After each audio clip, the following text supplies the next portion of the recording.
बिस्मिल्लाहिर्रहमानिर्रहीम। अस्सलाम वालेकुम। कैसे हैं बच्चों आप?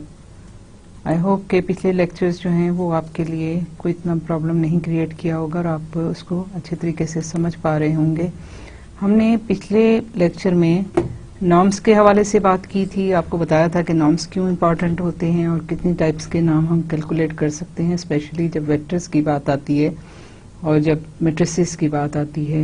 रियल लाइन पे तो हम सिंपली एब्सोल्यूट वैल्यू लेके और उसकी मैग्नीट्यूड को चेक कर सकते हैं, लेकिन ये है कि जब वेक्टर हो और जब मैट्रिसेस हों तो फिर हम उनकी एब्सोल्यूट वैल्यू और उसकी कन्वर्जेंस क्राइटेरिया को स्पेसिफाई करने के लिए हमें नॉर्म को डिफाइन करना पड़ता है, जो कि हमने पिछले लेक्चर्स में आपको बताया था। उसके अलावा मैंने आपको बताया था कि आइटरेटिव मेथड क्या होते हैं। उससे पहले हमने Gaussian elimination, Gauss Jordan, LU factorisation, Crout's method, ये वो सारे जो मेथड्स किए थे ये डायरेक्ट मेथड थे। उसके बाद मैंने आपको पिछली दफ़ा जैकोबी मेथड बताया था कि जो कि आइटरेटिव मेथड है। जब हमारे पास स्पार्स मैट्रिसेस होती हैं, जब सिस्टम ऑफ इक्वेशन होता है, तो हमें ज़्यादा जो है आसान हो जाता है कि अगर हम जैकोबी मेथड यूज़ करें। लेकिन उससे भी ज़्यादा बेहतर मेथड जो है वो हम आज पढ़ने जा रहे हैं, गॉस-साइडल मेथड। जैकोबी मेथड में हम क्या कर रहे थे कि क्योंकि हम ये करते थे कि जैकोबी मेथड में कि हम एक वैल्यू जो डायगोनल एलिमेंट था, डायगोनल पे जो आपके एलिमेंट्स थे उनको हम लेफ्ट हैंड साइड पे ले लेते हैं एज अ अननोन, और बाकी सारे के सारे राइट हैंड साइड पे ले जाके नोन वैल्यूज ले लेते हैं। फिर हम इनिशियल गैस उसमें लेते हैं जो कि हमने लिया था। फॉर एग्जांपल हमने जो एक एग्जांपल की थी उसमें हमने 000 इनिशियल वैल्यूज ले ली थी और उसके बाद हमने उनको कंप्यूट करना शुरू किया था। जब हमने x1 की वैल्यू कैलकुलेट की थी तो हमने सारे के सारे जो हैं वो बाकी x2, x3, xn तक के जो वैल्यूज थी वो हमने इनिशियल गैस के हवाले से सारी ज़ीरो ले ली थी। फिर उसके बाद जब हमने x2 कैलकुलेट किया तब भी हमने बाकी x1, x3, x4 और xn तक की वैल्यू जो थी वो भी इनिशियल गैस से 0 ले ली थी। जबकि हम पहले x1 कैलकुलेट कर चुके थे, लेकिन अभी जब x2 कैलकुलेट किया तो हमने वही प्रीवियस वैल्यू 0 ही कंसीडर की और सारी की सारी वैल्यू को 0 पुट करके हमने x2 कैलकुलेट किया। इसी तरह जब हमने x3 कैलकुलेट किया था तो हमने x1, x2 की भी वही प्रीवियस वैल्यू के 0 ले ली थी। जो कैलकुलेट की थी वो हमने नहीं अभी कंसीडर की, ठीक है, और हमने सारी इनिशियल गैस की वैल्यूज को लेके हमने x3 और इसी तरह हम सारे की सारी वैल्यू कैलकुलेट करते रहे। और जब पूरे का पूरा एक लूप जो है, एक साइकिल जो था वो कंप्लीट हुआ, तो उसके बाद जब हम वापस आए और हमने x1 कैलकुलेट किया तो अब हमने जो नई वैल्यू हमें मिली थी वो हमने सब्स्टिट्यूट की, x1 कैलकुलेट किया, फिर x2 कैलकुलेट किया, x3 कैलकुलेट किया, वो सारा का सारा लूप लिया और फिर उसके बाद हमने नई वैल्यूज जो हैं वो फिर डाल के अगले लूप में लेके गए।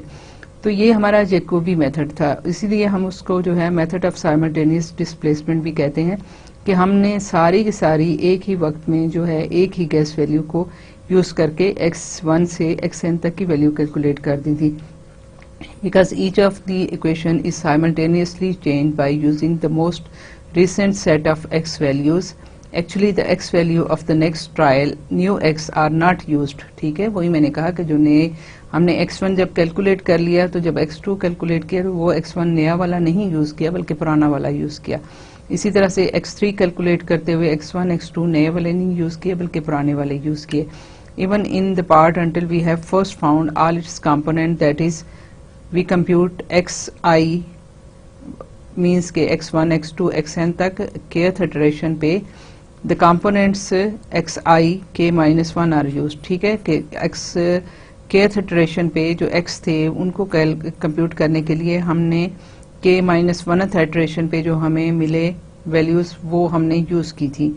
ठीक है, अब क्या है, अब हम गॉस-साइडल मेथड, आइटरेटिव मेथड आपको बताने जा रहे हैं कि वो क्या करता है। उसमें क्या है कि in this method our first step is to rearrange the set of equations exactly as we have done in the Jacobi method.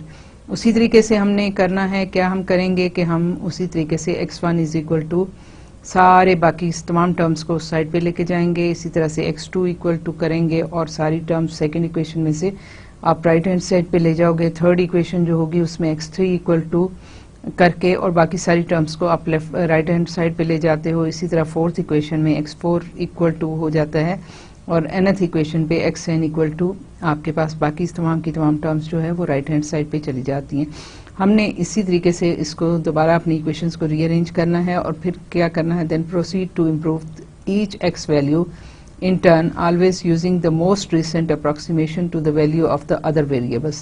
किस तरह से, ये मैं अभी आपको बताती हूँ। The rate of convergence is more rapid as compared to the Jacobi method when xk are computed using most recent calculated value, that is हम ये करते हैं कि हमारे पास हमने उसको इक्वेशंस को रीअरेंज कर लिया। फॉर एग्जांपल आपके पास जो है वो x1 जो है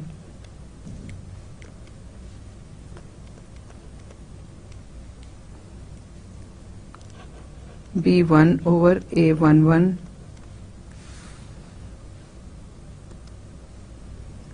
minus a12 over a11 x2 minus a13 over a11 x3 minus, ये आप चलते जाएंगे, minus a1n over a11 xn। ठीक है, और फिर आपके पास x2 हो जाएगा b2 over a22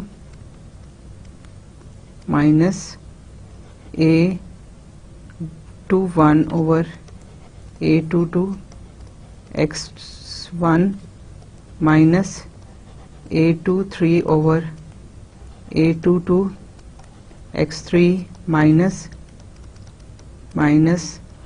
a2n over a22 xn। इसी तरह से x3 हम ले लेते हैं b3 over a33 minus a31 over a33 x1 minus a32 over a33 x2। हम एक और टर्म ले लेते हैं a34 over a33 x4 minus a3n over a33 xn। और इसी तरह से आप चलते चले जाएं और आपके पास यहाँ आ जाता है xn is equal to bn over ann minus an1 over ann x1 minus an2 over ann x2 minus, ये सारा आपके पास चलता जाएगा और लास्ट में आके आपके पास आ जाता है an-1 ओवर ann xn।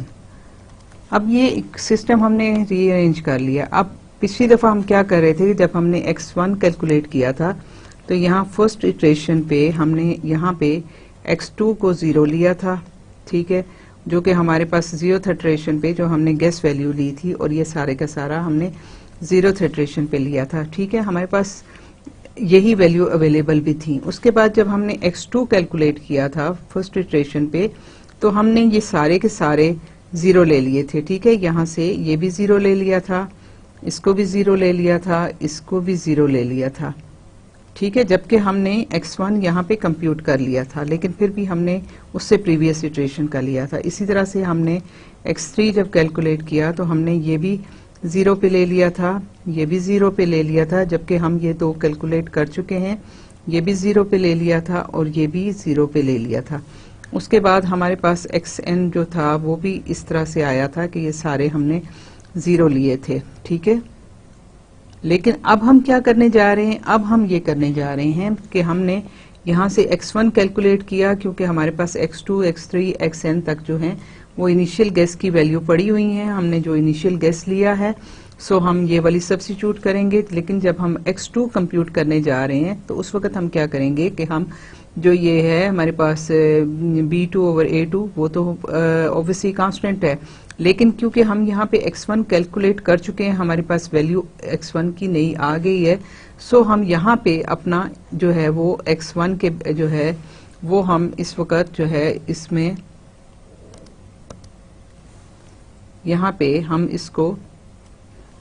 पे हम नई वैल्यू यूज कर लेंगे क्योंकि हमारी नई वैल्यू आ गई, लेकिन x3 से xn तक अभी हमारे पास नई वैल्यूज नहीं आई, सो हम प्रीवियस ही यूज करेंगे। उसके बाद जब हम x3 कैलकुलेट करेंगे तो क्योंकि हम ऑलरेडी हमारे पास x1 की वैल्यू आ चुकी है तो हम यहाँ पे इसको x1 फर्स्ट इटरेशन का यूज करेंगे। इसी तरह से x2 भी अब हम कंप्यूट कर चुके हैं, सो हम x2 भी हम अपनी फर्स्ट इटरेशन का यूज करेंगे और x4 और बाकी जो क्योंकि हमारे पास नई वैल्यूज नहीं आई, सो हमारा ये प्रीवियस वैल्यू ही यूज होगी।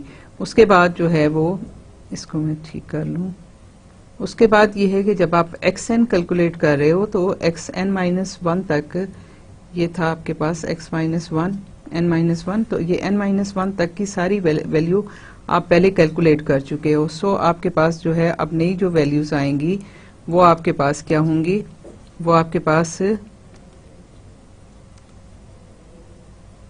अब ये आपके पास 1 है, ये 1 है और इसी तरह से ये फर्स्ट इटरेशन का। तो अब क्या है कि मोस्ट रिसेंट जो वैल्यूज थी वो x की वो हमने यूज की और करने के बाद हमारे पास जो है ये ज्यादा इम्प्रूव्ड जो है रिजल्ट्स आपको मिलते हैं। अभी हम एग्जांपल्स से भी देखेंगे कि हमें ये रिजल्ट्स किस तरह से मिले। सो ये जो मेथड जब हम यूज करेंगे तो ये गॉस साइडल मेथड कहलाता है।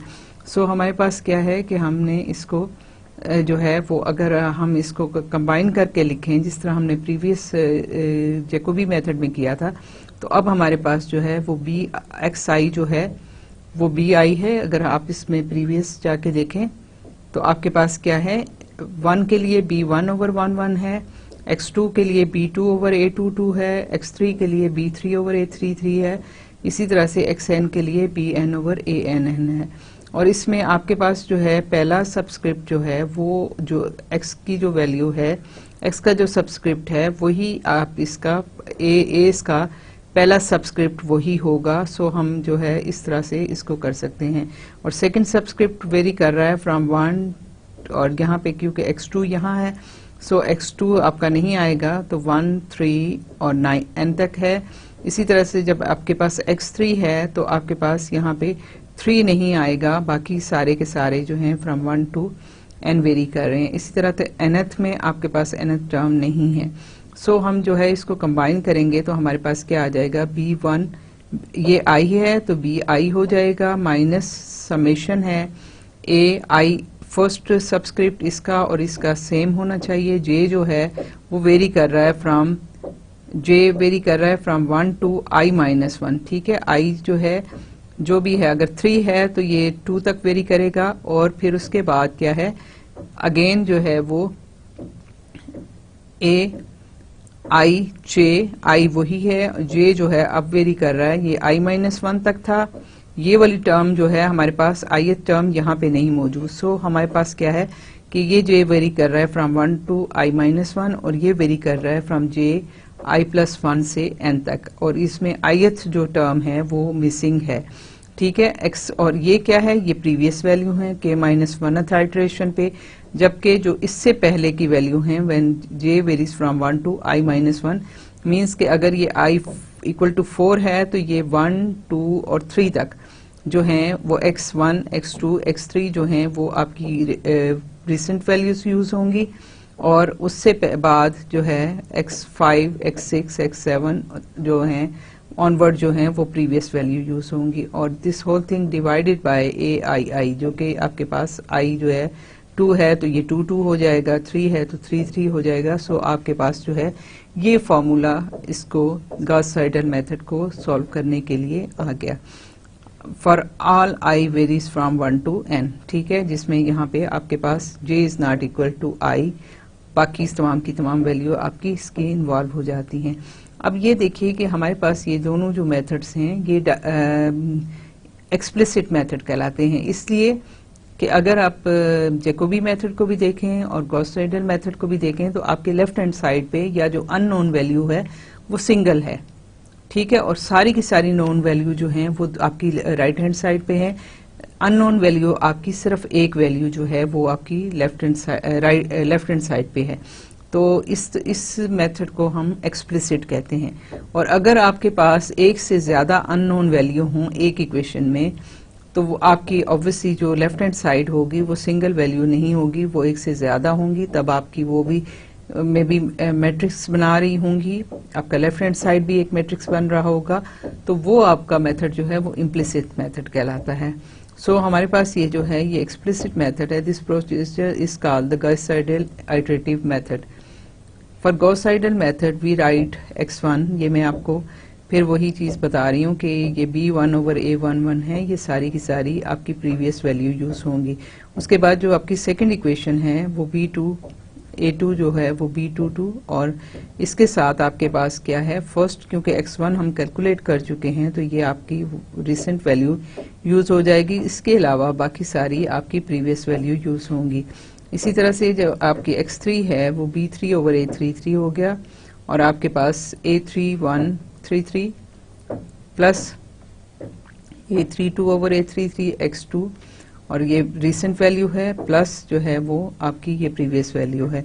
इसी तरीके से अगर हम चलते जाएं तो nth वैल्यू में आपके पास जो है वो bn/ann माइनस an1/ann, और x जो है वो रिसेंट वैल्यू है, प्लस इसी तरह से an2/ann, x2 recent value first iteration की, फिर इसी तरह से आप चलते जाएं तो आपकी जो n-1th इटरेशन का वो है वैल्यू है, वो भी आप क्योंकि इससे पहले कैलकुलेट कर चुके हैं तो वो भी आपकी फ्रेश वैल्यू जो है वो यूज होगी। सो हमने क्या किया कि हमारे पास ये देखिए कि डायगोनल जो है, अगर मैं यहाँ जगह की वजह से या इस तरह से मैं नहीं कर पाई, लेकिन क्या है कि यहाँ पे आपके पास अगर मैट्रिक्स बना के देखें तो ये x11 का फैक्टर यहाँ पे नहीं है। अगर आप इसको मैट्रिक्स फॉर्म में लिखें तो पहला जो डायगोनल एलिमेंट है वो आपका 0 है, यहाँ पे आपके पास 2 नहीं है, यहाँ आपके पास 3 नहीं है, और इधर आपके पास nth टर्म नहीं है। सो आपके पास जो है डायगोनल से बिलो जो हैं वो रिसेंट वैल्यूज यूज हो रही हैं, और डायगोनल से ऊपर जो हैं वो प्रीवियस वैल्यू यूज हो रही हैं। सो हमारे पास जो है वो i जो है वो i आपकी वैल्यू है, और ये जो j है वो आपके पास जो है वो आपके पास यहाँ से इससे लेस होगा, मतलब 1 तक है, 3 में ये 2 तक फ्रेश वैल्यूज हैं, n में n-1 तक की आपकी फ्रेश वैल्यू हैं। सो आपके पास जो है इस तरह से प्रोसीजर बनेगा। इस एग्जाम्पल को देख लीजिए, हम देखते हैं कि इसको पहले हमने इसी एग्जाम्पल को जैकोबी मेथड से सॉल्व किया था, अब हम इसको जो है वो गॉस-साइडल मेथड से सॉल्व करने जा रहे हैं। तो हम इसको कंसीडर करते हैं, ये आपकी फर्स्ट इक्वेशन है 10x1 minus x2 plus 2x3 is equal to 6। Second equation है minus x1 plus 11x2 minus x3 plus 3x4 is equal to 25। Third equation है 2x1 minus x2 plus 10x3 minus x4 is equal to minus 11, और third equation है 3x2 minus x3 plus 8x4 is equal to 15। इसको हम इन equations को हम already जो है rearrange कर चुके हैं कि इनके डायगोनल एलिमेंट्स जो हैं वो डोमिनेटिंग कोएफिशिएंट के साथ हैं। कि फर्स्ट इक्वेशन में आपके पास डोमिनेटिंग जो है वो 10 है x1 का कोएफिशिएंट, सेकंड इक्वेशन में x2 का कोएफिशिएंट डोमिनेटिंग है, इसी तरह से थर्ड इक्वेशन में आपका जो है वो x3 का कोएफिशिएंट 10 जो है वो डोमिनेटिंग है, और इसी तरह से x4 में इस इक्वेशन में यही डोमिनेटिंग है। सो हमने इनको रीअरेंज कर लिया था। अब हम इसको जो है वो स्टार्ट करते हैं इसको, कि आपके पास पहली इक्वेशन देखिए x1 is equal to 6/10 that is 3/5 minus ये माइनस उधर जाके प्लस हो जाएगा, प्लस 1/10 x2, ये माइनस हो गया माइनस 2/10 दैट इज 1/5 x3। ये आपकी पहली इक्वेशन हो गई। दूसरी इक्वेशन आप देखिए x2 जो है वो 25/11, फिर ये उधर जाके प्लस हो जाएगा प्लस 1/11, फिर ये आपके पास प्लस 1/11 x3, और ये आपके पास माइनस 3/11 x4। ये आपकी सेकंड इक्वेशन का ट्रांसफॉर्म हो गई। आपकी थर्ड कीजिए तो थर्ड में आपके पास x3 हो जाएगा, this will be equal to minus है 11/10, ये आपके पास उधर चला जाएगा तो -2/10 तो 1/5 हो गया x1, और आपके पास माइनस प्लस हो जाएगा प्लस 1/10 x2, और आपके पास हो जाएगा प्लस 1/10 x4। जो फोर्थ इक्वेशन है वो x4 is equal to 15/8 minus 3/8 x2 और प्लस 1/8 x3। ये आपकी चारों की चारों इक्वेशंस जो हैं वो इस तरह से रीअरेंज हो गई। अब हमने क्या करना है कि हमने अगेन यही करना है कि इसकी जो इनिशियल गेस है, late us assume that this is all elements x1 x2 x3 और x4 जो हैं सारे के सारे 0 हैं, और हम उससे x1 जो है वो फर्स्ट इटरेशन पे x वेक्टर को जनरेट करना चाहते हैं। सो हम क्या करेंगे कि हमारे पास जो है वो 0th इटरेशन पे x2 की वैल्यू आएंगी। उसी इक्वेशन को मैंने दोबारा से ऐसे लिखा है कि ये 0th इटरेशन पे आपकी वैल्यू हैं। तो ये आप देखिए कि हमने क्योंकि इनिशियल गैस में x1 x2 x3 x4 0 0 लिए हैं, सो ये भी 0 हो जाएगा और ये भी 0 हो जाएगा, so it will become equal to 3/5। आपके x1 फर्स्ट इटरेशन पे ये वैल्यू आपको मिल गई।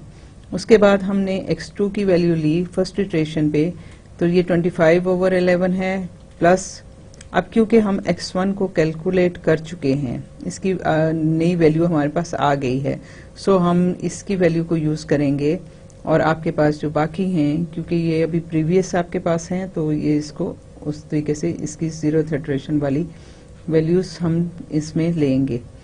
सो हम यहाँ पे x1 की फ्रेश वैल्यू यूज करेंगे और बाकी हमारी ये प्रीवियस वैल्यू, क्योंकि ये हमारे पास है नहीं, सो हम जो है 0th इटरेशन की वैल्यू यहाँ पे यूज करेंगे। सो ये आपके पास क्या आ जाएगा, ये आपके पास आ जाता है 25/11 प्लस 11 मल्टीप्लाइड बाय 3/5। ठीक है, ये वैल्यू जो फ्रेश आपके पास आई वो हमारी 3/5 हमने यहाँ सब्स्टिट्यूट कर ली। सो हमारे पास जो वैल्यू आई हैं वो आ जाती हैं 25/11 प्लस 3/55, और ये टोटल हो जाता है 128/55। तो आपकी जो फ्रेश वैल्यू है, अगर आप जैकोबी मेथड से जाके इसको कंपेयर करें तो उसमें हमारे पास जो सेकंड वैल्यू आती थी वो सिर्फ 25/11 आती थी, जबकि अब जो वैल्यू आई है वो 128/55 आई है। उसके बाद हमारे पास जो x3 की वैल्यू है, क्योंकि हम x2 और x1 कैलकुलेट कर चुके हैं, सो ये हमारे पास b3/a3 तो सेम रहेगा, लेकिन क्या है कि हमने x1 की फ्रेश वैल्यू यहाँ यूज करनी है और x2 की भी फ्रेश वैल्यू यूज करेंगे, जबकि x4 की वैल्यू अभी हमारे पास नहीं है, सो हम वो प्रीवियस इटरेशन की वैल्यू ही यूज करेंगे। सो ये आपके पास हो गया -11/10 माइनस 1/5। x1 की वैल्यू थी 3/5, सो यहाँ पे हमने सब्स्टिट्यूट की प्लस 10 और x2 की वैल्यू आपके पास 128/55 आई है, तो हमने इसको यूज किया। ठीक है, तो इनको जब आपने टोटल किया तो आपके पास 507 डिवाइडेड बाय 550 आ गया। ठीक है, तो इसकी वैल्यू जो है वो आपके पास अब फ्रेश वैल्यू, जबकि हमारी अगर हम प्रीवियस जैकोबी मेथड में देखें तो हमारी x3 की वैल्यू सिर्फ 11/10 आती है, जबकि यहाँ पे ये आपके पास ये वैल्यू आ रही है। उसके बाद आपके पास x4 की वैल्यू जो कंप्यूट करने जा रहे हैं, तो पहले तो ये b4/a4 है, फिर आपके पास जो है वो x2 की वैल्यू फ्रेश आपने यूज करनी है और आपकी ये इक्वेशन है, और x3 भी आपने फ्रेश यूज करनी है। सो ये 15/8 माइनस 3/8 और x2 की वैल्यू आपके पास जो है वो 128/55 है, और x3 की वैल्यू जो है वो अभी 507/550 है। सो हम यहाँ पे वैल्यू सब्स्टिट्यूट करते हैं, इनका सबका जब हमने सिंप्लीफाई किया तो ये 447 डिवाइडेड बाय 400 हमारे पास आ गया। सो हमारी सारी की सारी जो है वो फ्रेश वैल्यू जो है वो हमारे पास अब यहाँ पे आ गई। अगर हम कंपेयर करें तो पहली वैल्यू x1 तो वही है जो हमारी प्रीवियस थी जैकोबी मेथड में, लेकिन हमारे पास x2 भी चेंज हो गया, x3 भी चेंज हो गया और x4 भी चेंज हो गया, और इसके लिए मैंने फिर ये है कि आपको और फर्दर इटरेशन के लिए उसी तरीके से टेबल बनाया, जो कि हमारे पास ये आया कि हमारी 0th इटरेशन पे सारी की वैल्यू 0 है, और फर्स्ट इटरेशन पे पहला x1 जो था वो आपके पास 0.6 आया, उसके बाद x2 जो था वो 2.23272 तक मैंने लिया, फिर 3 की वैल्यू ये आ गई, x3 की, x4 की ये वैल्यू आ गई। सेकेंड इटरेशन पे आप देखिए कि ये इसमें चेंज आई है और आपके पास जो है वो सेकंड जो है x2 जो वैल्यू है वो ये आ गई, x3 की वैल्यू ये आ गई, x4 की वैल्यू आपके पास गिवन है। उसके बाद फोर्थ इटरेशन पे मैंने किया तो फोर्थ इटरेशन पे जो x1 है वो है 1.00086 और x2 जो है 2.0000298, x3 है -1.000307 और x4 है 0.999895। तो आप ये देखिए कि दे आर वेरी स्मॉल। अगर डेसिमल के बाद देखें तो 30 तक ऑलमोस्ट सब में मौजूद हैं। अगर इसमें भी आप देखें तो ये डिफरेंस जो है 1 से इसका कितना कम है।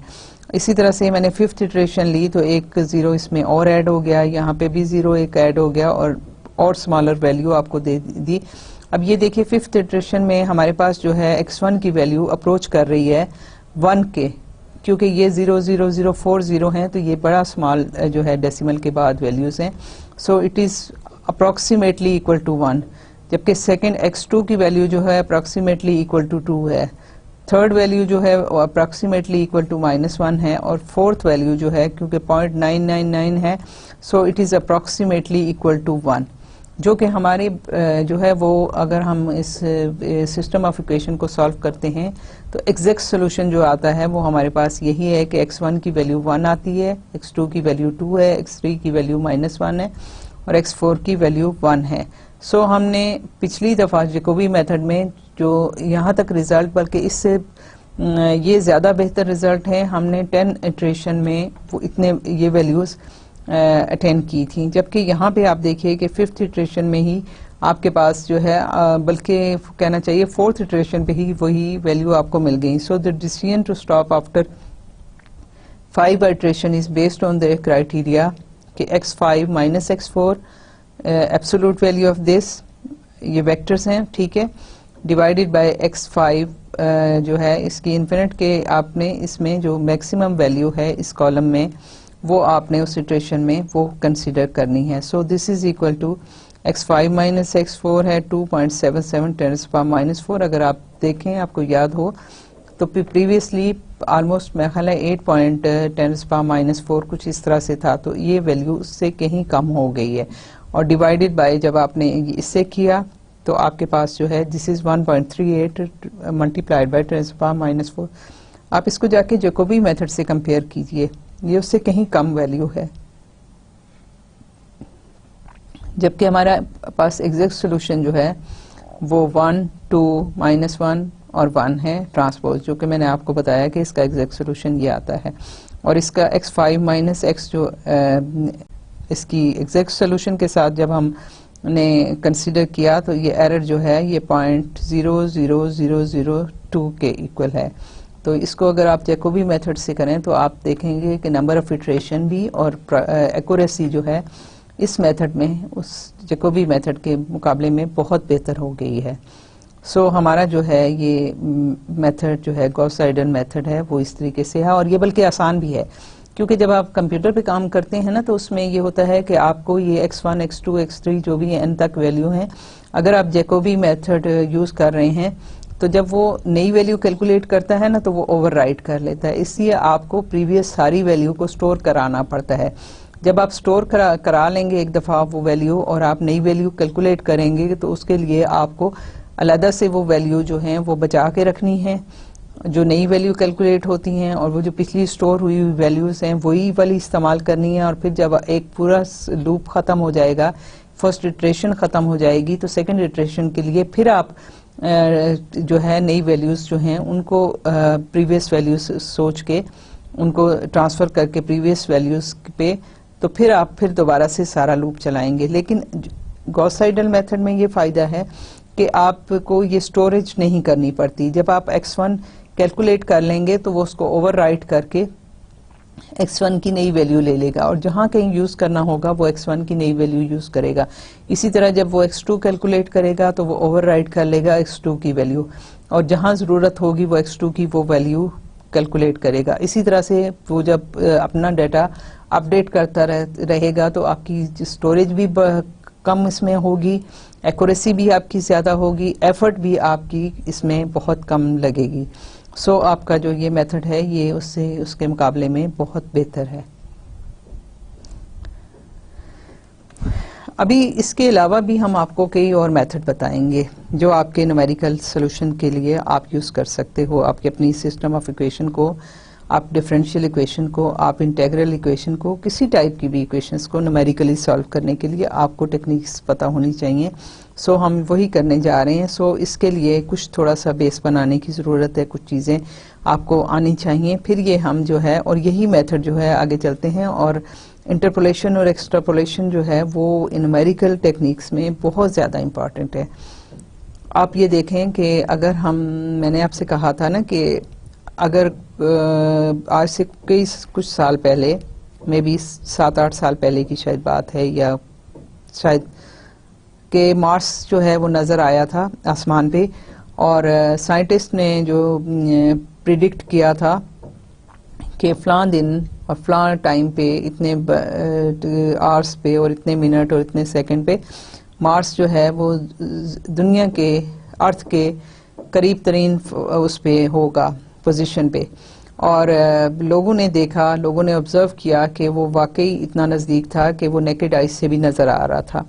और ऑब्वियसली किसी को इल्हाम तो नहीं हुआ था। उन्होंने क्या किया कि उन्होंने उसका डाटा कलेक्ट किया, मुख्तलिफ मार्स की जो ट्रैजेक्टरी थी, जो उसका पाथ था जहाँ पे वो चल रहा था, उस पे कई साल साइंटिस्ट ने लगाए, उनका डाटा उन्होंने कलेक्ट किया। और डाटा कलेक्ट करने के बाद उसकी एक उन्होंने कर्व बनाई और इंटरपोलेशन की और एक्स्ट्रापोलेशन की, और करके वो इस नतीजे पे पहुंचे कि ये अर्थ के गिर्द उसका ये पाथ है, ये उसका ऑर्बिट है, और इस ऑर्बिट में कहाँ ये ज़मीन से नज़दीक तरीन होगा। तो उन्होंने उस हिसाब से वो टाइम कैलकुलेट किया था। और वो सारा कुछ जो कैलकुलेट होना था वो क्या था, वो यही इंटरपोलेशन और एक्स्ट्रापोलेशन थी, जिससे उन्होंने प्रिडिक्ट किया था कि इतने सालों बाद इस टाइम पे वो पाकिस्तान जो है वो अर्थ के नज़दीक तरीन पोजीशन पे होगा, और किस पोजीशन, अर्थ की भी किस पोजीशन से नज़दीक तरीन होगा। इसलिए जो है लोगों ने उसको देखा और वाकई वो उस तरह से नज़र आया जैसे कि साइंटिस्ट जो हैं उसको प्रिडिक्ट कर रहे थे। सो हम ये पढ़ने जा रहे हैं कि इंटरपोलेशन और एक्सट्रापोलेशन क्या होता है, और फिर इनको हम आगे किस तरह से न्यूमेरिकल हवाले से यूज़ करते चले जाएंगे। सो हम यहाँ पे इंटरपोलेशन और एक्सट्रापोलेशन को स्टार्ट करते हैं। Tabulated values of a function over a certain range of its independent variables such as logarithmic, trigonometric, exponential tables, etc. They are given in mathematical books. ठीक है, एक तो मैंने कहा ना कि टेबुलेटेड वैल्यू, मैंने आपसे कहा कि मार्स का जो ट्रैजेक्टरी थी वो उन्होंने डिफरेंट टाइम्स पे उसकी पोजीशन नोट की, तो वो भी डाटा पॉइंट्स थे, वो भी टेबुलेटेड वैल्यूज थी कि उन्होंने टेबल बनाया कि इस वक्त इस टाइम पे इस वक्त में इस पोजीशन पे है मार्स, फिर इस वक्त इस टाइम पे इस पोजीशन पे है, फिर इस पोजीशन पे है। फिर उन्होंने एक कर्व जो है उस पाथ पे कर्व बनाई और उन्होंने वो प्रिडिक्ट किया। तो यही चीज़ जो है अगर आपको ज़्यादा आसानी से समझानी हो, आपकी एफएससी की बुक्स में, आपकी मैथमेटिक्स की डिफरेंट बुक्स में आप देखें तो उसके आखिर में कुछ पेजेस जो हैं वो लगे हुए होते हैं जहाँ पे लॉगरिथमिक टेबल्स भी होते हैं, जहाँ साइन कोसाइन के टेबल्स भी होते हैं, उसके अलावा एक्सपोनेंशियल के टेबल्स भी वहाँ बने हुए होते हैं। और जब कभी आपको कोई वैल्यू जो है वहाँ पे चाहिए होती है, लॉगरिथम की वैल्यू, और या आपको ट्रिग्नोमेट्रिक फंक्शन की वैल्यू, या आपको एक्सपोनेंशियल की वैल्यू, तो आप फौरन वहाँ जाते हो और वहाँ जाके उसको वहाँ से रीड करते हो। और अगर आपकी रीडिंग वहाँ पे नहीं है, फ़र्ज़ करें कि एक वैल्यू जो है वो 0.5 पे गिवन है, आपके पास x इक्वल टू 0.5 है या 5 है, लेट अस अज्यूम 0.5 है, ठीक है, और दूसरी वैल्यू आपको गिवन है 0.6 पे, एक 0.5 पे गिवन है टेबल में, एक 0.6 पे गिवन है, एक 0.7 पे गिवन है, एक 0.8 पे गिवन है। आपको अगर फाइंड आउट करनी है 0.55 पे, तो 0.5 पे भी गिवन है, 0.56 पे भी गिवन है, 0.5 और 0.6 पे गिवन है। तो आपको अगर 0.55 पे कैलकुलेट करनी है तो आप क्या करेंगे कि आप वो दो वैल्यूज़ को लेके उनके दरमियान की वैल्यू को एक एवरेज वहां से निकाल लेंगे और निकालने के बाद आप कहेंगे कि 0.55 पे ये वैल्यू होनी चाहिए। अब ये है कि ये भी आपकी इंटरपोलेशन है कि आपके पास दो डेटा पॉइंट्स पे वैल्यूज गिवन है और उसके दरमियान में आपको कोई वैल्यू फाइंड आउट करनी है, तो that process is known as interpolation. और अगर आपके पास ये है कि 0.1, 0.2, 0.3, 0.4, 0.5, 0.6, 0.7, 0.8, 0.9, 0.10 तक की वैल्यू गिवन है, कोई डाटा गिवन है इस तरह से फर्ज करें इतनी रेंज का, और आपने फाइंड आउट करना है उसकी वैल्यू 0.11 पे, 0.11 पे, तो आप क्या करेंगे? वो आपकी, क्योंकि उस टेबल के रेंज में तो वो वैल्यू नहीं है, उससे बाहर चली गई है जो आपका वहां पे रेंज थी, तो ये आपका जो है वो एक्स्ट्रापोलेशन कहलाता है कि आपके पास कुछ वैल्यूज गिवन है और उससे बाहर, जिस तरह मैंने कहा ना कि मार्स की जो है उनके पास एक पाथ की का डाटा उनके पास मौजूद था, कई सालों का मौजूद था, बहुत सारे डाटा पॉइंट्स मौजूद थे और उन्होंने उससे फ्यूचर में प्रेडिक्ट किया जो कि उनके पास नहीं था, तो फ्यूचर की जो प्रेडिक्शन थी दैट वाज एक्स्ट्रापोलेशन। तो इस तरह से ये है कि अगर आपके पास डाटा गिवन हो और उसके इन बिटवीन कहीं आपने वैल्यू फाइंड आउट करनी हो तो दैट इज इंटरपोलेशन, और अगर आपने कहीं पूरे डाटा में से बाहर कहीं जाके वैल्यू प्रिडिक्ट करनी हो तो दैट इज एक्स्ट्रापोलेशन। सो हम इस तरह से इसको देखते हैं। The method to find the value of the function for some intermediate value of x not included in the table, जैसे मैंने कहा कि 0.55 अगर नहीं है आपके टेबल में इंक्लूडेड तो दिस इज कॉल्ड इंटरपोलेशन। ठीक है, this x value is assumed to lie within the range of the tabulated abscissa. If it does not, the problem of finding the corresponding function value is called extrapolation, कि अगर उसकी abscess में नहीं है तो उससे बाहर है तो वो एक्स्ट्रापोलेशन कहलाएगी। ग्राफिकल इंटरपोलेशन क्या है? टेबुलर वैल्यूज में be plotted to give us a graphical picture of the points. ठीक है कि आपने इधर एक एक्स बना लिया, एक्स एक्सिस ले लिया, इधर आपके पास जो है वो इसके करस्पॉन्डिंग, हर एक्स के करस्पॉन्डिंग आपके पास एक्स नॉट है।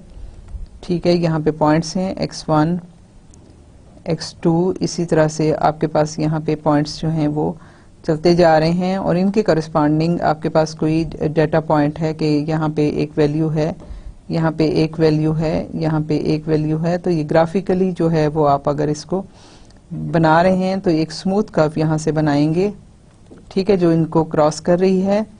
तो picture of points through which the function must pass, ठीक है, कि आपके जो वैल्यू हैं डाटा पॉइंट इस टाइप की आप बनाएंगे। Connecting the points with a smooth curve, जैसे मैंने अभी आपको कहा कि स्मूथ कर्व से हमने इसको इन पॉइंट्स को ज्वाइन कर लिया। इससे और काफी ज्यादा पॉइंट हो सकते हैं, उन सबको एक स्मूथली ज्वाइन करते चले जाएं पॉइंट्स को। Give us a graphical representation of the function if only a rough approximation of the function value is required for some intermediate x value, it can be obtained by reading the function value directly from the graph। क्या मतलब हुआ कि आपके पास जो है वो अगर ये है x है और ये आपके पास एक इसके करस्पॉन्डिंग डाटा पॉइंट्स हैं, एक डाटा पॉइंट इधर है, x0 हो गया, x1 हो गया, x2 हो गया।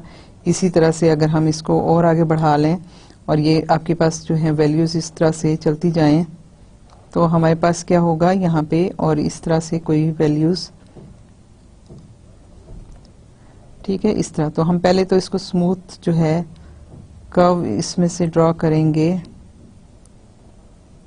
ठीक है, तो हम अगर हमें रफ अप्रोक्सीमेशन चाहिए तो हम कोई भी इसके x1 और x2 के, लेट अस से कि मैं इसको 1 कह देती हूँ यूनिट, 2 यूनिट, 3 यूनिट, तो 2.5 पे अगर हमें चाहिए तो 2.5 जो है ये x की वैल्यू जो है ये 2.5 है। इससे हम एक परपेंडिकुलर ड्रॉ करेंगे यहाँ पे और ये वैल्यू इसको हम रीड कर लेंगे कि ये जो है इसकी क्या वैल्यू है यहाँ से, ठीक है, इसकी वैल्यू, और ये हमारे पास जो है वो एस्टिमेट आ जाएगा।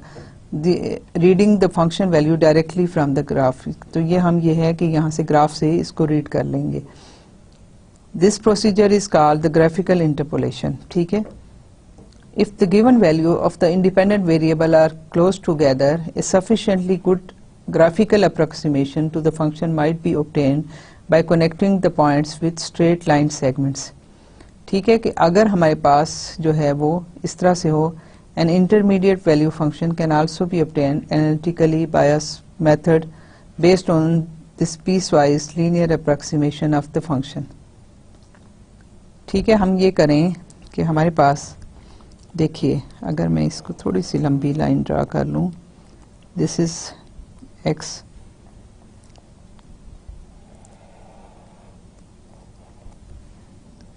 और ये हमारे पास डेटा पॉइंट्स हैं। ठीक है, लेट अस अज्यूम के ये डेटा पॉइंट्स हमारे पास हैं, एक्स नॉट ले लें, x1 ले लें, थोड़ा सा मैं बड़ा लेती हूँ ताकि आपको समझाने में आसानी हो और कोई वजह नहीं।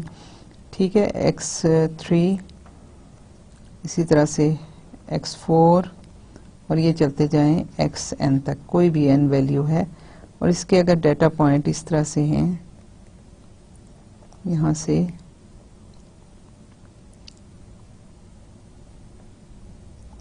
ये ऐसे ले लेते हैं। ठीक है, तो यहाँ से स्मूथ कर्व जो है वो हम यहाँ से ऐसे अज्यूम करें कि आपके पास ये कर्व है कोई भी ऐसे। तो अब क्या करेंगे कि हमारे पास एक तो यहाँ से हम इसका परपेंडिकुलर ड्रॉ कर रहे हैं, ये वैल्यू इसके करस्पॉन्डिंग ये है। अब यहाँ पे कोई भी x ले लीजिए। ठीक है, मैंने इसीलिए ये बड़ा किया था ताकि आप, तो इससे परपेंडिकुलर आप जब ड्रा करेंगे तो ये अगर फंक्शन है f ऑफ x है, फंक्शन कोई भी ये शो कर रहा है, और ये इसके करस्पॉन्डिंग अगर ये f x नॉट है, ये f ऑफ x है, ये f ऑफ x1 है, ये f ऑफ x2 है।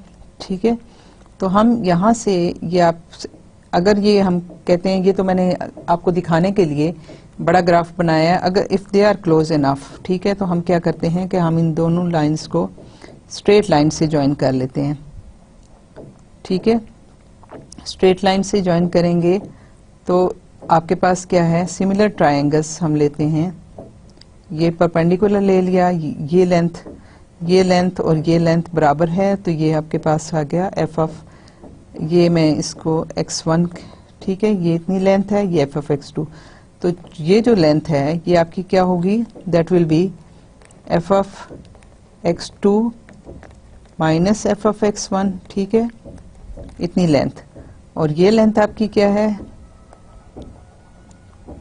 ये लेंथ आपके पास है divided by x2 minus x1।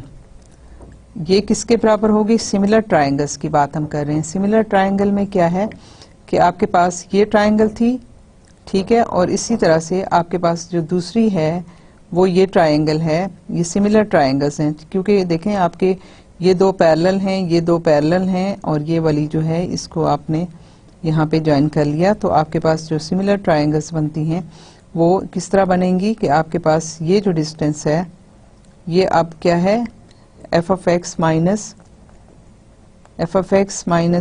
ये डिस्टेंस जो है वो है f of x minus f of x1, और ये डिस्टेंस कितना है, x माइनस x1। ठीक है, तो ये सिमिलर ट्रायंगल्स हैं।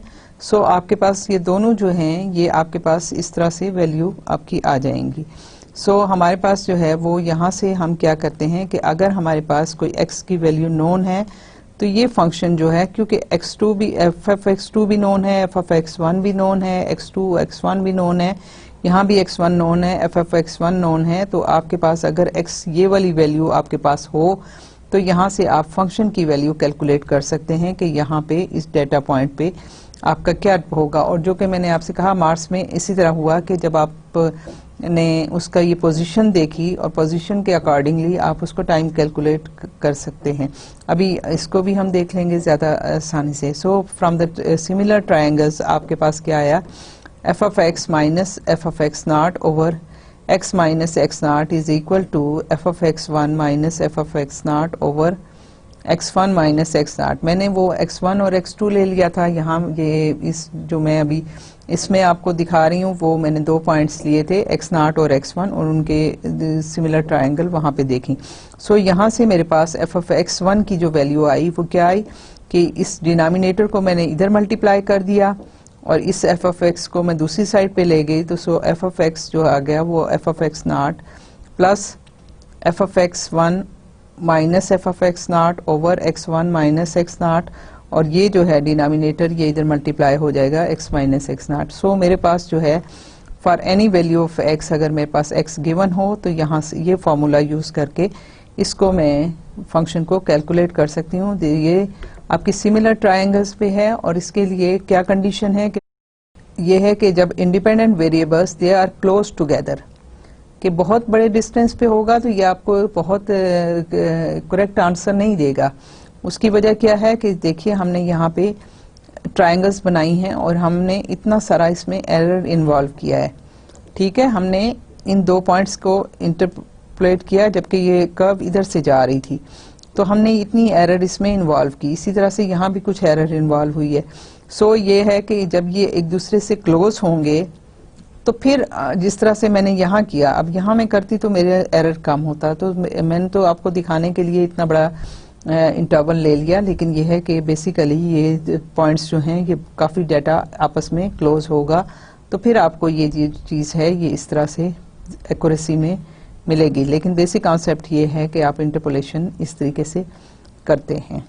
So for x value between x0 and x1, कोई भी आपकी वैल्यू जो है इसके दरमियान होगी x1 और x0 के दरमियान, तो फिर आप f ऑफ x कैलकुलेट करेंगे और ये जो है ये आपकी लीनियर इंटरपोलेशन कहलाती है। लीनियर इसलिए कि हमने उसको स्ट्रेट लाइन से अप्रोक्सीमेट कर दिया।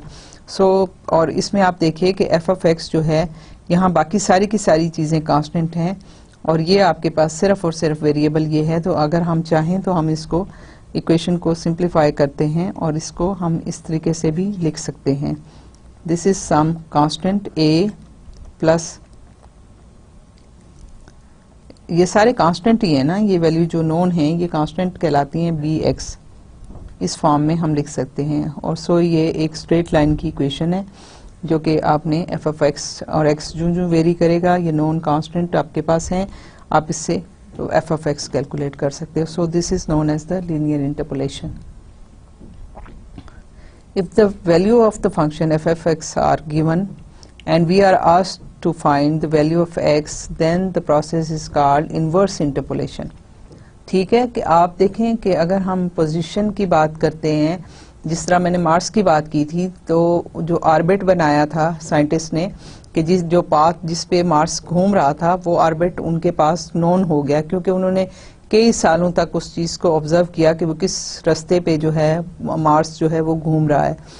तो उन्होंने वो पाथ ले लिया था और डिस्टेंस जो था वो उनको मिनिमम डिस्टेंस जो है वहाँ से कैलकुलेट किया उन्होंने कि कौन सी पोजीशन है जहाँ से मिनिमम डिस्टेंस है। जब मिनिमम डिस्टेंस उनके पास था तो उन्होंने फिर वहाँ से टाइम कैलकुलेट कर लिया कि कितना अरसा लगेगा इस मार्स को इस पोजीशन पे पहुँचने के लिए जहाँ पे वो अर्थ से क्लोजेस्ट जो है वो पोजीशन पे होगा। तो ये आप उसकी इनवर्स इंटरपोलेशन थी। सो आपके पास अगर फंक्शन नोन है और आपको x की वैल्यू फाइंड आउट करनी है तो फिर वो इनवर्स इंटरपोलेशन कहलाएगा। For inverse interpolation same straight line is used, वही but the equation is rearrange into the more convenient form कि हमारे पास वही वाली इक्वेशन है जो हमने अभी सिमिलर ट्रायंगल से फाइंड आउट की थी। लेकिन अब क्या है कि अब हमारे पास f of x is known है लेकिन हमें x फाइंड आउट करना है। सो हम क्या करेंगे कि इसको मल्टीप्लाई कीजिए, यहाँ ले आइए डिनोमिनेटर से न्यूमरेटर में ले आएं और ये बाकी सारी की सारी टर्म्स को इधर लेके जाएं, तो आपके पास क्या आ जाएगा x equal to x naught plus, अब ये क्या है f of x minus f of x naught over x minus x naught, और ये मल्टीप्लाई हो रहा है x1 माइनस x नाट उस साइड पे चला गया। सो आपके पास ये जो है ये divided by x minus x naught, और ये सारा मैंने सिंप्लीफाई कर लिया। सो आपके पास ये जो चीज़ है x इक्वल टू एक्स नाट, और यह सारी की सारी इस साइड पे जाके आपको ये वैल्यूज इस तरह से मिलेंगी। सो आपके पास जो फंक्शन है इसको फर्दर मैं सिंप्लीफाई करूं तो मेरे पास क्या आ जाता है x naught f of x1 minus x1 f of x naught over f of x one minus f of x naught plus x minus x naught multiplied by f of x over f of x one minus f of x naught. और ये आपके पास अब ये है कि ये आपके पास known value है, तो बाकी सारे तो नोन हैं ही। फंक्शन अगर आपके पास कोई नोन वैल्यू है तो वहां से आप x की वैल्यू कैलकुलेट कर सकते हैं। इंटरपोलेशन ऑफ डेटा पॉइंट्स में be done with A polynomial. ठीक है, ये तो देखिए ना, ये आपके पास अगेन क्या है, ये सारे के सारे कांस्टेंट हैं, तो हम इसको लिख सकते हैं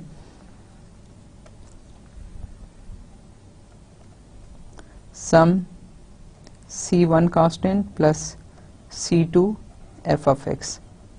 तो ये आपकी लीनियर इक्वेशन बन गई ना। Again interpolation of the data points में be done with the polynomial. ठीक है, ये आपके पास देखें ना, पोलिनोमियल क्या होता है, पोलिनोमियल कोई भी पोलिनोमियल आप ले लीजिए।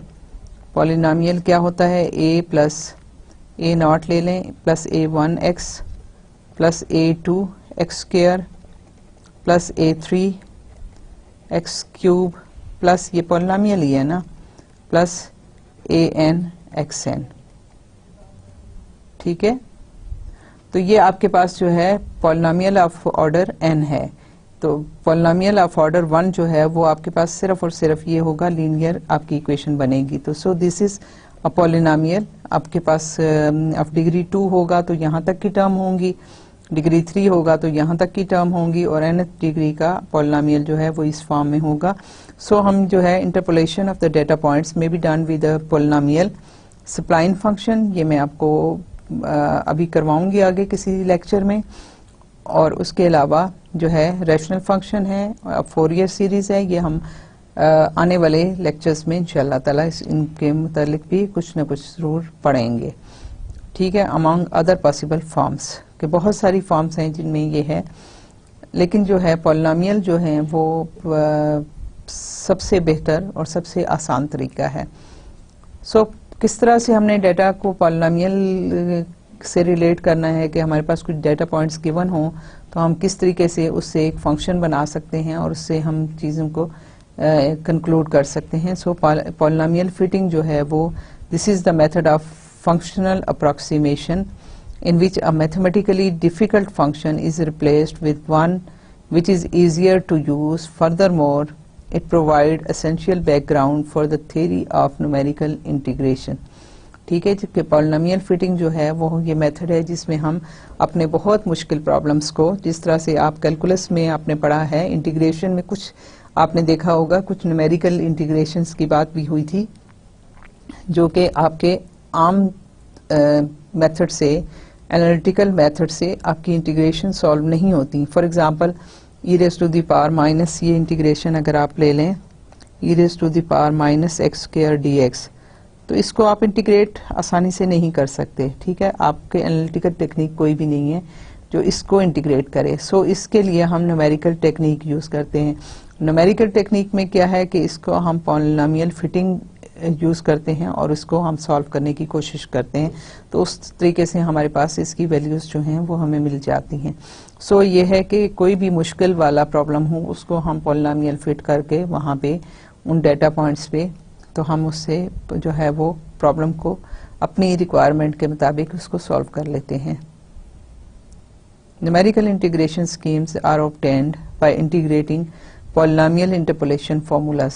ठीक है, वो चीज़ हम करेंगे। अभी जो मैंने बताई है बात, उसका बैकग्राउंड यही है। And the numerical solutions of ordinary and partial differential equations are derived by differentiating polynomial interpolations. Polynomials are used as the basic means of approximation in nearly all areas of numerical analysis. Polynomials have simple structure which make it easy to construct effective approximations and then make use of them.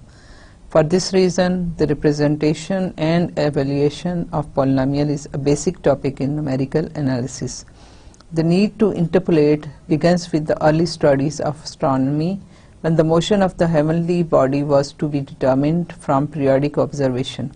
यही बात जो मैंने अभी आपको इतनी detail से बताई कि मार्स के मतलब एक एग्जाम्पल लेके, एग्जाम्पल कोट करके की, वही बात कह रहे हैं कि हेवनली जो आसमान पे जो चीज़ें हैं, जो सितारे हैं, जो प्लैनेट्स हैं, this was to determine from the periodic observation के उनके मुख्तलिफ के वो जो मूवमेंट है उनकी अर्थ के गिर्द घूम रहे हैं या सन के गिर्द घूम रहे हैं, उनकी डिफरेंट टाइम्स पे उनकी पीरियाडिक जो ऑब्जर्वेशंस थी विद टाइम जो है वो उन्होंने यूज की और फिर उसको इंटरपोलेट और एक्सट्रापोलेट किया. Much of the development to find the interpolation techniques, particularly of the situations where the data are far from linear, case linear नहीं है, बहुत ही कॉम्प्लिकेटेड है कि आप जो है उसकी मतलब ये नहीं है कि आप उसको जस्ट एक स्ट्रेट लाइन है, बल्कि वो कोई डिफरेंट शेप्स बना रहा है. फंक्शन कोई भी हो, जिस तरह अगर मैं बिल्कुल सिंपल आपको बताना चाहूँ तो ये अगर कोई आपके पास डेटा है, कोई फंक्शन f ऑफ x है,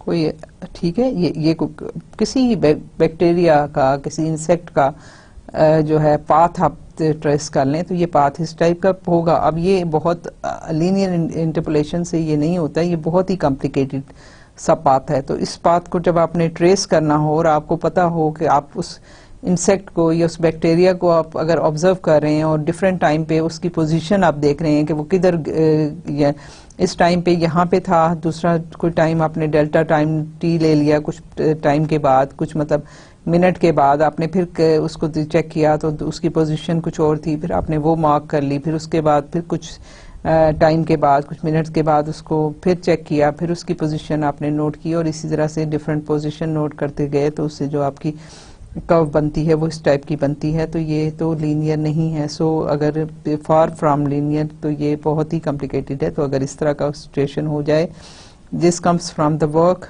done by Newton and Kepler as they analyzed data on the positions of stars and planets. ठीक है, तो उन्होंने किया था, तो उन्होंने जो है ये वाला बेसिकली काम स्टार्ट वहाँ से हुआ और फिर ये जो है ये न्यूमेरिकल एनालिसिस की, न्यूमेरिकल मेथड्स की बेस बन गया. The best polynomial approximation does not give appreciably better results than an appropriate scheme of polynomial interpolation. ठीक है, अब पॉलिनोमियल इंटरपोलेशंस क्या है उसको हम स्टार्ट करते हैं. पहले तो हम ये है कि पॉलिनोमियल फिटिंग की बात करते हैं कि पॉलिनोमियल को हम डेटा पे फिट कैसे करेंगे, फिर उसके बाद ऑब्वियसली इंटरपोलेशन की बात आएगी. तो let us assume that there are n+1 distinct points, के सारे n+1 कैन बी, मतलब n अगर 100 है तो 101 पॉइंट्स होंगे, डेटा पॉइंट्स हैं. 1000 है तो 1001 डेटा पॉइंट ले लें. फिर इसका कॉन्सेप्ट क्या है n+1 लेने का, क्योंकि आप जब डेटा पॉइंट्स लेते हैं तो अगर आप फर्ज करें 3 डेटा पॉइंट्स ले लेते हैं, x0, x1, x2, तो क्या है, 2 इंटरवल बनते हैं. यहाँ से यहाँ तक एक इंटरवल बना, ये यहाँ से यहाँ तक एक इंटरवल बना, तो 3 डेटा पॉइंट से आपके 2 इंटरवल बनते हैं. फिर अगर आप यहाँ से और पॉइंट ले लें, x1 ये हो गया, x2 हो गया, x3 हो गया एंड x4, तो अब आपके पास कितने डेटा पॉइंट्स हैं, 1 2 3 4 5 डेटा पॉइंट्स हैं और आपके पास जो सब इंटरवल्स हैं वो 4 हैं. तो इसलिए हम एक पॉइंट जो है वो एक n+1 से एक पॉइंट ज़्यादा ले रहे हैं कि हमें फिर ये जो है ये इंटरवल्स बताएगा. ठीक है, so given n+1 distinct points xi yi, ठीक है, data points distinct data points किस तरह हैं कि हम अगर यहाँ पे ले लेते हैं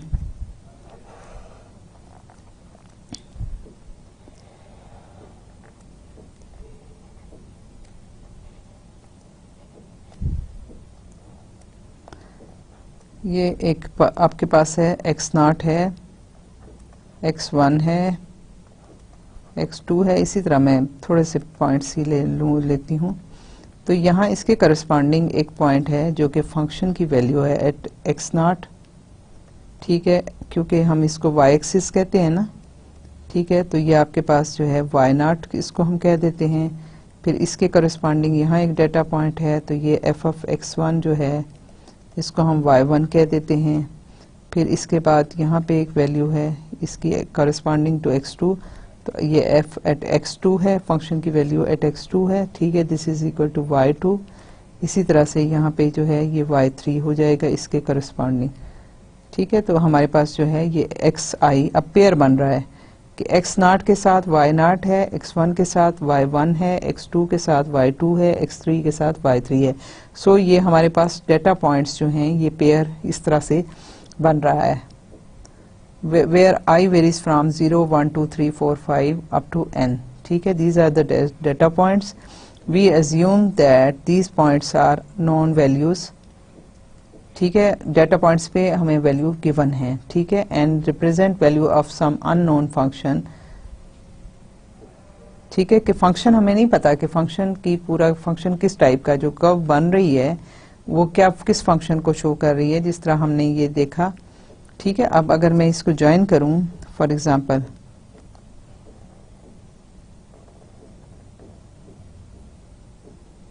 पता नहीं आगे कहाँ जा रही होगी, लेकिन जो ये फंक्शन बन रहा है ये एफ, इसका मुझे नहीं पता क्या है, लेकिन मुझे इन वैल्यूज का पता है कि इन पॉइंट्स पे वैल्यूज हैं मेरे पास। ठीक है, so we assume that these points are known values and represent value of some unknown function. If we desire to find a polynomial that passes through the same points as our unknown function, ठीक है, कि unknown function उन point से cross कर रहा है और हम अगर एक पॉलिनोमियल बनाना चाहते हैं जो कि वो भी इन्हीं पॉइंट से क्रॉस कर रहा हो, तो फिर क्या करेंगे, we could set up a system of equations कि ये आपके पास एक n पॉइंट से एक पॉलिनोमियल क्रॉस कर रहा है। तो पी एन का मतलब है कि nth ऑर्डर पॉलिनोमियल हम बना रहे हैं n डेटा पॉइंट्स पे से। तो ये आपके पास जो nth ऑर्डर पॉलिनोमियल वो है वो क्या है, p n x is equal to a naught plus a one x plus a two x square plus a three x three plus a four x four a n x n. N जो है वो that is the power of x. तो ये आपका polynomial of degree N है। और क्योंकि आपके पास ये डेटा पॉइंट्स हैं जो कि नॉन वैल्यूज हैं और आपके पास n+1 डेटा पॉइंट्स हैं, आप ये देखिए कि ये जो a हैं, a not, a1, a2, an तक, ये a n जो हैं ये आपके पास n+1 कॉन्स्टेंट्स हैं। ठीक है, तो अगर आप इन n+1 कॉन्स्टेंट्स की वैल्यू फाइंड आउट कर लो तो आपको वो फंक्शन मिल जाएगा जो कि इन डेटा पॉइंट से क्रॉस कर रहा है। किस तरह से कि आपके पास जो है, अगर मैं इसमें यहाँ पे x नॉट पुट कर दूं, ठीक है, अगर मैं x नॉट पुट कर दूं तो मैं ये कहती हूँ कि ये मेरा फंक्शन जो है वो इस पॉइंट से क्रॉस कर रहा है। सो मैं अगर x नॉट पुट कर दूं तो ये पी एन एक्स नॉट हो जाएगा, this will become equal to f of x naught, या y नॉट हो जाएगा। अगर x की वैल्यू में x नॉट सब्स्टिट्यूट कर दूं, क्योंकि ये मेरे पॉइंट्स जो हैं ये बेसिकली क्या हैं, x not, x1, x2, x3, x4, xn तक।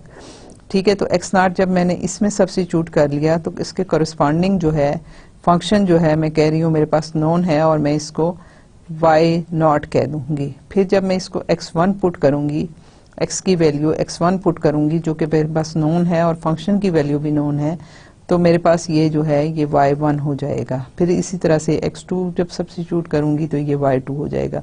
सो मेरे पास ये पॉलिनोमियल जो है, if these are the points on the abscissa then n+1 constants a0, a1, a2, n are determined by the solution of n+1 simultaneous equations y I equal to a0 plus a1 x I, क्योंकि ये I है, मैंने आपसे कहा ना कि मैं x not जब सब्स्टिट्यूट करूंगी तो ये y नॉट हो जाएगा, x1 सब्स्टिट्यूट करूंगी तो y1 के बराबर आ जाएगा।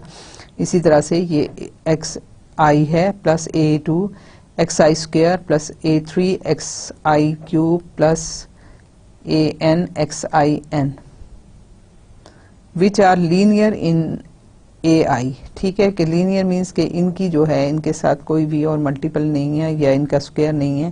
जो स्क्वायर्स हैं या जो पावर्स हैं वो सिर्फ x की हैं। ये पॉलिनोमियल है, वेरिएबल आपके पास इसमें x है। So these are the points a0, a1, an are not necessarily in any order, कि ये ज़रूरी नहीं है कि ये किसी ऑर्डर में हों, ये रैंडम हो सकते हैं। डेटा पॉइंट्स के आपके पास जो डेटा पॉइंट्स इस तरह से है, रैंडम का मतलब ये हुआ कि आपके पास कोई भी वैल्यू इस तरह से, मतलब यहाँ से यहाँ से यहाँ से कोई भी वैल्यू हो सकती है, ज़रूरी नहीं है कि इंक्रीजिंग डिक्रीजिंग वगैरह की फॉर्म में कोई इसमें चलें इस तरह से। तो आपके रैंडम है, not necessarily in any order and their spacing is arbitrary, कि आपके ये फंक्शन जो है जिस तरह से अब ये डिस्टेंस ज़्यादा था, ये कम है, ये उससे शायद थोड़ा सा और कम है, यहाँ पे ये डिफरेंट है, यहाँ से इस तरह से ये डिफरेंट है, ये बिल्कुल ही थोड़ा सा डिस्टेंस है।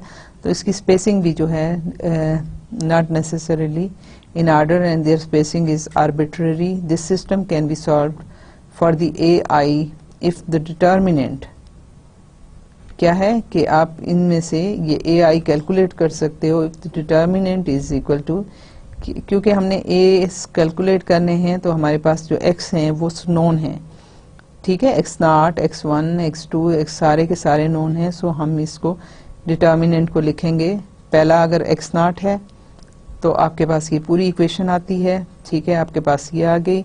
फिर x1 होगा तो आपके पास सारी की सारी इक्वेशन ये आ जाएगी, x2 होगा तो ये आएगी, और इसी तरीके से xn के साथ आपके पास if this determinant is non zero, तो हम इनको AIs के लिए सॉल्व कर सकते हैं कि ये डिटर्मिनेंट की वैल्यू आ जाए और आप इसके साथ जो है इसको solve. This will always be true if the points x0, x1, x2, xn are distant, के सारे डिफरेंट पॉइंट्स हैं, इनमें कोई भी दो आपस में रिपीट नहीं हो रहे, तो डिटर्मिनेंट की वैल्यू जो है वो नॉन ज़ीरो होगी।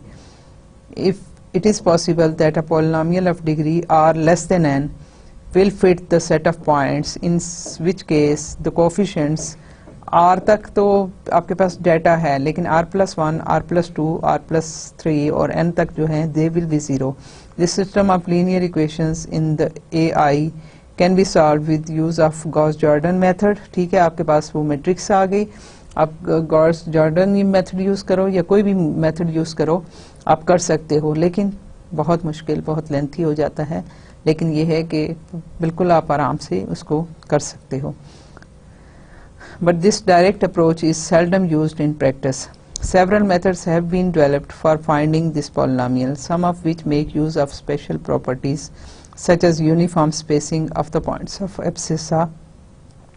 Also, many of these methods are useful for particular analytical or computational purposes. It is important to remember that there is only one unique polynomial of degree n.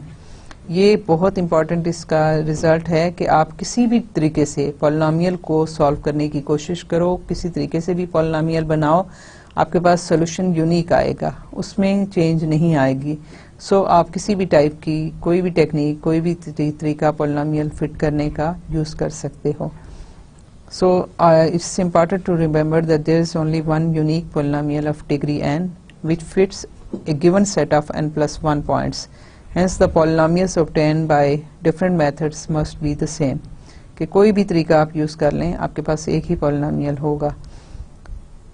So हम यहाँ पे आज का lecture ख़त्म करते हैं। मैंने कुछ आपको गॉस-साइडल मेथड के मुतालिक बताया जो आइटरेटिव मेथड है, और उसके अलावा हम इंटरपोलेशन और एक्सट्रापोलेशन के मुतालिक पढ़ने जा रहे हैं, और ये आपकी पूरी जो है न्यूमेरिकल मेथड और न्यूमेरिकल एनालिसिस की बेस बनाएगा। सो हमने स्टार्ट किया है कि पॉलिनोमियल क्या होते हैं, किस तरह से होते हैं, और उनकी जो है क्योंकि यूनिक हैं तो इसलिए इनको सॉल्व करने के लिए आप कोई भी टेक्निक, और मैं आपको बहुत सारी यहाँ पे टेक्निक्स बताऊंगी जो इन पॉलिनोमियल्स को सॉल्व करने के लिए आसानी कर देगी। अदरवाइज अगर आप एक जनरल पॉलिनोमियल को सॉल्व करने की कोशिश करोगे तो ऑब्वियसली अगर आपके पास डेटा पॉइंट ज़्यादा हैं, जो कि नॉर्मल जो जहाँ पे न्यूमेरिकल टेक्निक यूज़ होती हैं तो डेटा पॉइंट काफ़ी होते हैं, तो उस केस में आपकी सोल्यूशन फाइंड आउट करना जो है वो काफ़ी कंप्यूटर के लिए भी बहुत टाइम कंज्यूमिंग और जो है एफर्ट और नंबर ऑफ़ कैलकुलेशन और सारा कुछ जो है वो बहुत ज़्यादा चाहिए होता है। सो इसके लिए हम कुछ इजी मेथड्स जो हैं वो ढूंढेंगे, लेकिन क्योंकि सोल्यूशन यूनिक होता है इसलिए हमें ये फ़ायदा है कि हम कोई भी टेक्निक यूज़ करें, आसान टेक्निक यूज़ करें, लेकिन अगर हमारे पास वही उसी टाइप के उसी पॉलिनोमियल को सॉल्व कर सकें तो हमारा जो है वो बहुत सारा टाइम और बहुत सी एफर्ट सेव हो जाएंगी। सो आज का लेक्चर हम यहाँ पे ख़त्म करते हैं। इंशाअल्लाह ताला नेक्स्ट लेक्चर में इसी को कंटिन्यू करेंगे। Thank you so much. अल्लाह हाफिज़।